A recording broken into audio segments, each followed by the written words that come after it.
हमार पत्नी हमें एकदम सोवा ना देती बाबा। हम जड़ी देते तो राती के खिया दिए ओकरे बाद एकदम ई एकदम चंगा होके एकदम उछड़े लगी। बाबा हम एक तो लड़की से बहुत प्यार करीला बाबा, लेकिन वो हमके देखल ना चाहे बाबा, हमसे बहुत दूरी बना के रखे। ओसे प्यार हो गई बाबा, हमरा ना पावत ही करे बिना। सरहु लोग लड़कीना से खाली प्यार करवा लो कि मातरियो बापे से प्यार करवा।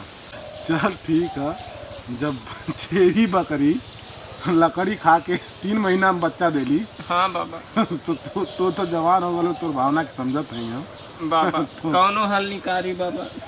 चल ठीक है, जा को नहीं। जय हो बाबा की। हम बसी कड़र विद्या में मस्त हैं, तो उनके जा को नहीं तो काम हो जाएगा।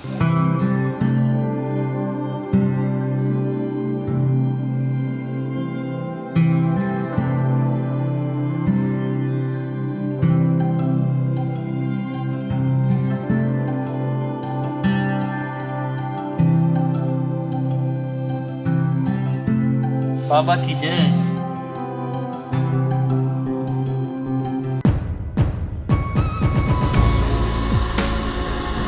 बाबा हम बहुत परेशान बानी बाबा।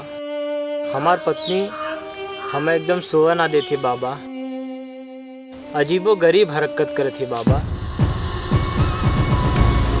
हम दिन में ड्यूटी से आइला बाबा और रात में एकदम ना सो पाइला बाबा। हम बहुत परेशान है बाबा, कुछ उपाय बतावल जाए बाबा, ताकि हमारी समस्या दूर हो जाए बाबा। हाँ, समस्या का तो समाधान हम कई दे। काहे कि तू बाबा के दरबार में आलवा, यहाँ से जे भी आयल उ कबो खाली ना गए। यही से हम जड़ी दे तू के जी बाबा, मंत्र को उच्चारण करके जी बाबा, तो राती के खिया दिए।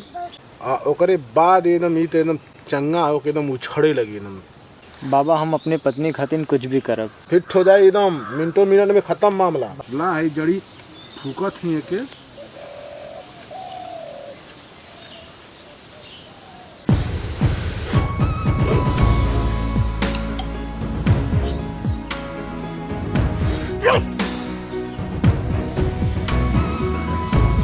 ला है जड़ी। मुट्ठी मत खोलिया, मुट्ठी बांध लिया, घर में मुट्ठी खोलिया। ये जड़ी के लेके जा और खाना खैले के बाद राती को सुतले के बेरी खा लिया है। ठीक है ना? ठीक बा बाबा। एकदम कुल दुख बीमारी भाग जाई। जी बाबा। जा बाबा एकदम सही हो जाइए ना बाबा? एकदम सही हो जाइए।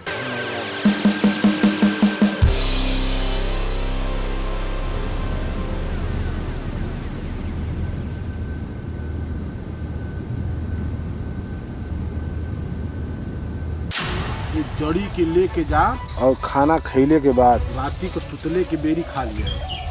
ठीक है ना? ठीक बा बाबा। एकदम कुल दुख बीमारी भाग जाए।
अरे तू यहाँ?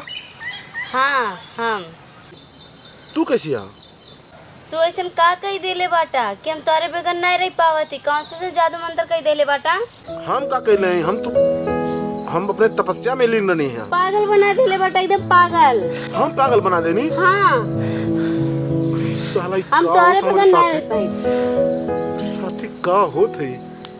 अरे आई ना। नहीं तू जाने क्यों देख जाइए भैया। केहू न देखिया। हम बाबा हैं। अरे तो हम का करी, हम तोरे बगैर ना रह पे बाबा। अरे हम बाबा हैं, तीनों लोग के स्वामी हैं, ये सब नाम करी ना बाबा हम है ना। अरे आई ना। धर्म भ्रष्ट कर बुका तू। अरे ना कुछ ना होई। आई ना। अरे अरे अरे ये क्या करने वाला तू हम कहते। अरे तू जा हम ना।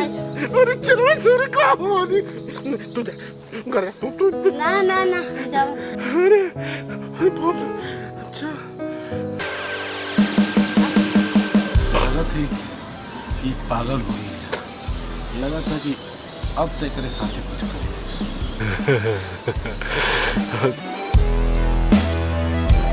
भैया लोगन हमार दोस्त मत दिया।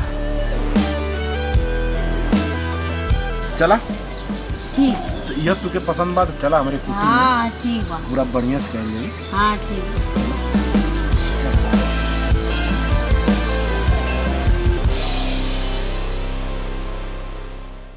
नमस्कार प्रणाम। हम आप लोगों को छोट भाई संदेश प्यारे, आप लोगों से यह गुजारिश बा, जो भी हमारे चैनल के माध्यम से वीडियो पढ़त बा उसे सीख ली आप लोग। हमारे चैनल के सब्सक्राइब लाइक कमेंट कर के न भूली।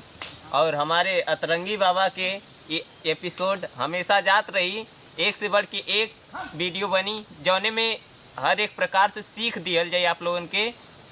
धन्यवाद। जय हो अतरंगी बाबा। जय हो बाबा।